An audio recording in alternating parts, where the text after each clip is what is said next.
Welcome back to Hugging the Cactus, a Mel Gibson podcast.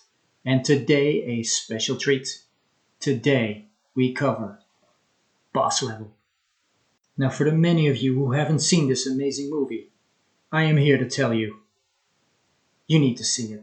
You need to see it before you listen to this. I can promise you one thing, you will not be bored. You will not be bored for a second, because this movie does not let up.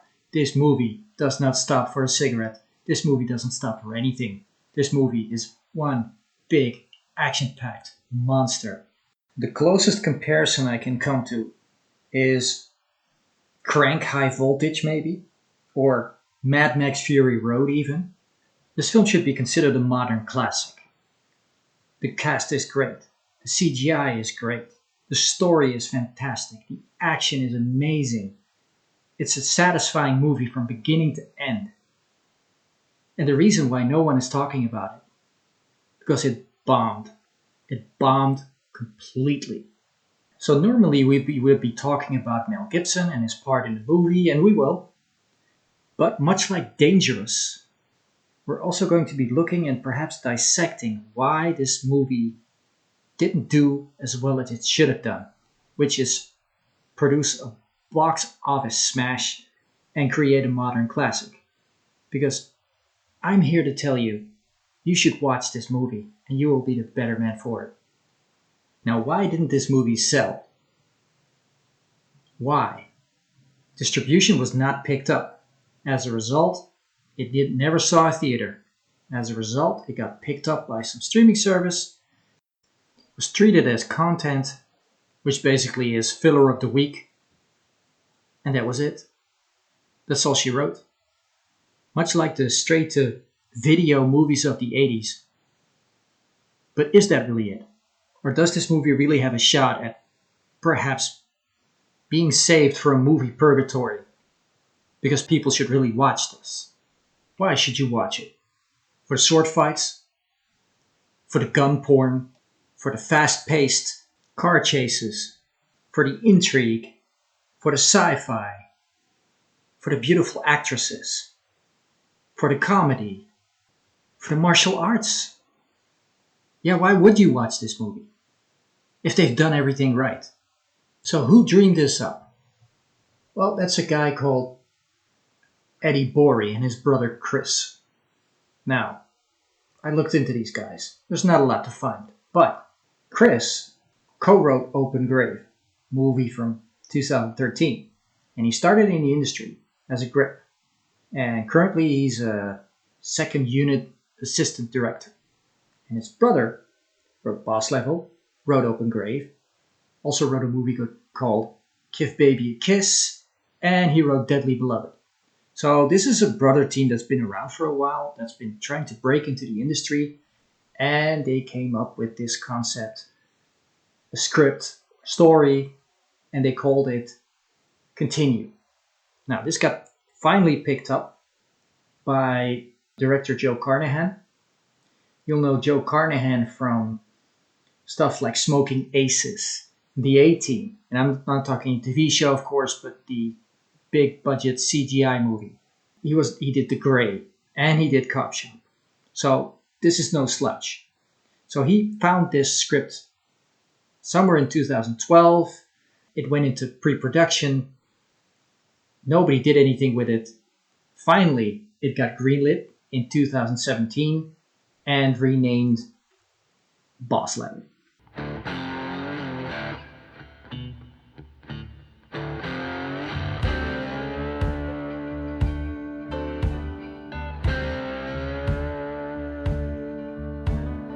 Now, it was sold to the studios on the premise of this is Groundhog Day, but as an action movie. And that secured a $45 million budget, because when you say Groundhog Day, you're talking classic, you're talking successful. So people start crunching numbers and thinking, oh, well, this could do something. This could really sell. And of course, by that very notion, they shot themselves in the foot, as we will see. Now, Joe Carnahan also produced this movie, and he produced it with a guy called Randall Emmett, a guy called George Furla, and a actor called Frank Grillo. And Frank Grillo is another interesting guy because he's been around for a while. And we've all been rooting for him to succeed, but he just hasn't. Frank has what it takes. Everybody knows he has what it takes, but he just hasn't been able to smash through that glass ceiling or whatever Hollywood has that holds people with great talent back and abuses them in every way possible. Now, we all know what a terrible working environment Hollywood is and how it's filled with despicable people that you just run into at every turn and that just seem to stifle you and thwart you in every way possible, except as long as they can have their way with you, then you can sort of squeeze by. And as we've seen, this happens to actresses, but it also happens to actors, even to someone like Terry Crews. But somewhere in that meat grinder, great commercial art is produced. And for that very reason, we tolerate that place. So Frank ended up as a producer for this movie, saw it for what it was, his shot at molding himself into a leading man action hero, and he went for it. He goes for it in his film. He's swinging for the fences. He looks the part as well. I mean, he's loaded to the gills on gear. You can tell he went on an extensive drug program. He really looks bigger than he normally does. I'd say by about 20 pounds. He also looks harder and more shredded than he usually does. So he really looks the part of the modern day action hero who has perhaps a little bit too much muscle and is perhaps a little bit too veiny for what you expect from a former special forces operative, because those guys tend to be a little pudgy at the end of their career and covered in tats. And they also kept their beard that they all have on deployment, and they wear a lot of baseball caps. Our hero Roy Pulver doesn't. He also has a broken home and an alcohol problem, which is also what you don't see in successful former operatives. Those guys tend to be Christian and conservative and family-oriented, and they have a ton of kids. They're all burdened by responsibility. They invite it. Not so our friend Roy Pulver. It makes me suspect he left the military perhaps not on the best of terms. But that's just a personal observation. That's not in the movie. What is in the movie, you'll be happy to know, is the beautiful and talented Naomi Watts. Now, if you're not familiar with Naomi Watts, perhaps you should watch Mulholland Drive, or you should watch The Ring, or you should watch King Kong. Naomi plays Dr. Gemma Wells, a brilliant scientist who has found a way to build a time machine.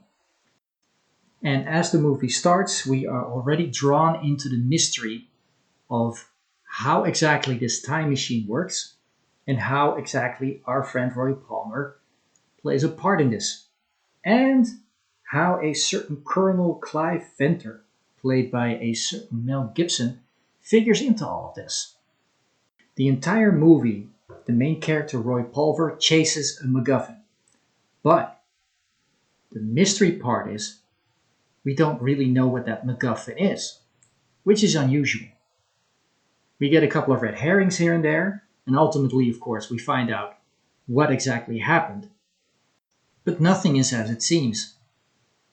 And that's another joy of this movie. A tremendous surprise ending. Really well crafted, really well plotted, really well paced. Fantastic ending.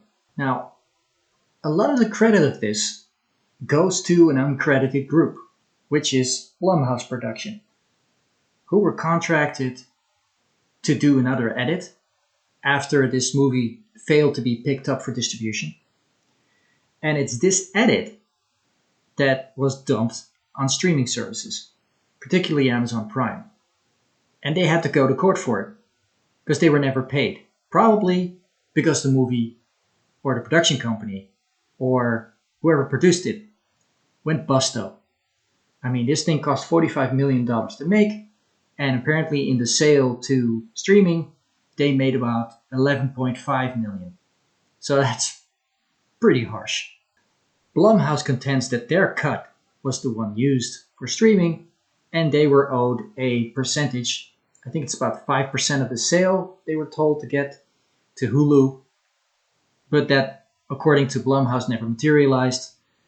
So perhaps that's one of the reasons why this movie was not promoted enough, even on streaming. But a case can be made that this movie is as good as it is because of that incredible editing job. Because really, you get the same feeling you get when you watch Crank. Now, if you've never seen that Jason Statham movie, I encourage you to watch it because, first of all, you should just watch every Jason Statham movie anyway. But Crank and its successor, actually the better one, High Voltage, is really worth watching. And for the very same reason, you should watch Boss Level because it's just a blast to watch. It's just one of the funnest movie you could ever watch. Now, obviously, this isn't Groundhog Day turned into an action movie. The premise where what they sold it on. What this really is a time loop. And not just a time loop. It's a time loop like a video game. You're playing a video game. The name of the movie betrays it. And the main character, Ron Pulver, as soon as he gets killed, wakes up in the same place again. Just respawns. Over and over and over again. Imagine you're playing a game and there are no safe zones. And you can't save the game. You have to restart it and do it over again. Every time. That's the feel of this movie. Whenever something happens to him, the stakes are he has to just redo everything. And the editing makes that palatable. Because it doesn't bother you. Because they retell the respawn in such a way that you're actually looking forward to seeing that piece of footage again. That's how good that editing was. That's how well plotted this story is. That's how well paced this story is. You just rewatch stuff again and again and again. They even do gags with it. Show it from a different perspective. Show it from a different angle. And you just rewatch the whole thing again. And the irony is there's really not much to it. But there is. Now there are a ton of cameos in this. The big one really is Ken Jeong, who plays Chef Jake. He's as funny as he is in anything, especially as he is in The Hangover. And there is also Michelle Yeoh, who shows up as a sword fight teacher. My favorite character in the movie is played by Will Sasso, and that's the henchman of Colonel Clive Winter, played by Mel, and that's Brett, this huge, well, he's probably 350 pounds or something, this huge monster of a guy. Of course, Will Sasso is a comedian, and he brings that. And he's just so much fun to watch. Think of someone with the screen presence of The Rock, if he could act, and was funny. And that's what you get with Will Sasso. Ironically, he actually played fake Stone Cold Steve Austin on SmackDown once, if you can believe that. Now, Will Sasso is mostly known for his sketch comedy work. He was on Mad TV for a while. He played a character called Doug Martin on How I Met Your Mother. He played a character called Bill Ryan in Young Sheldon.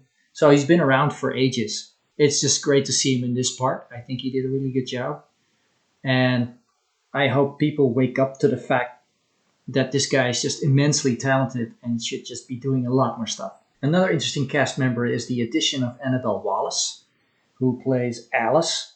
That's basically the girl who places the bug in one of the molars of Roy Pulver.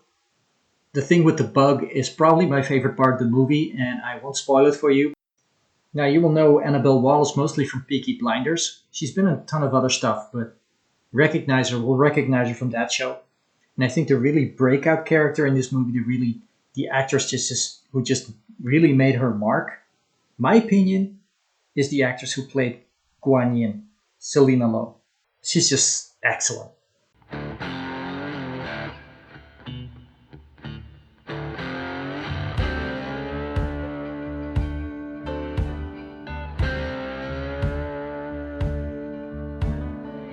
And finally, we come to Mel, who plays yet another nasty villain, a man with plans to conquer the world.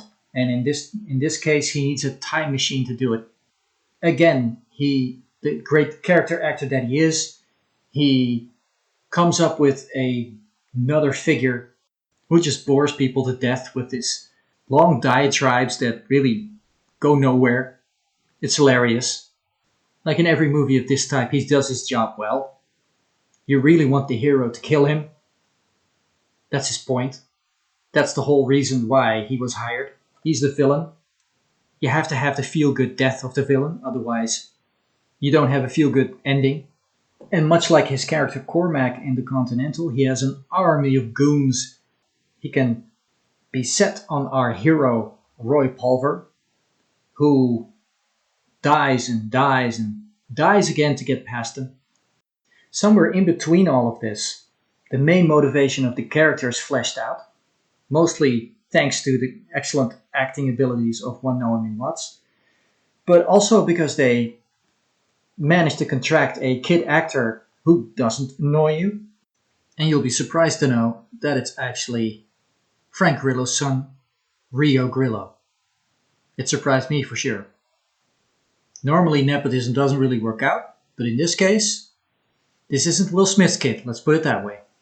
Now, the cinematography was done by Juan Miguel Aspiros, a Spanish second unit director now. I think this was his first shot at a major movie. I think he did a decent job, but when these things don't become successful, it tends to reflect badly on the people who filmed it for really no good reason. The soundtrack was done by a fairly accomplished composer called Clinton Shorter, who also did the soundtrack for District 9 and for Pompeii and a host of other movies. So you can't really fault the soundtrack. It's hard to fault this movie to begin with. It's really excellent.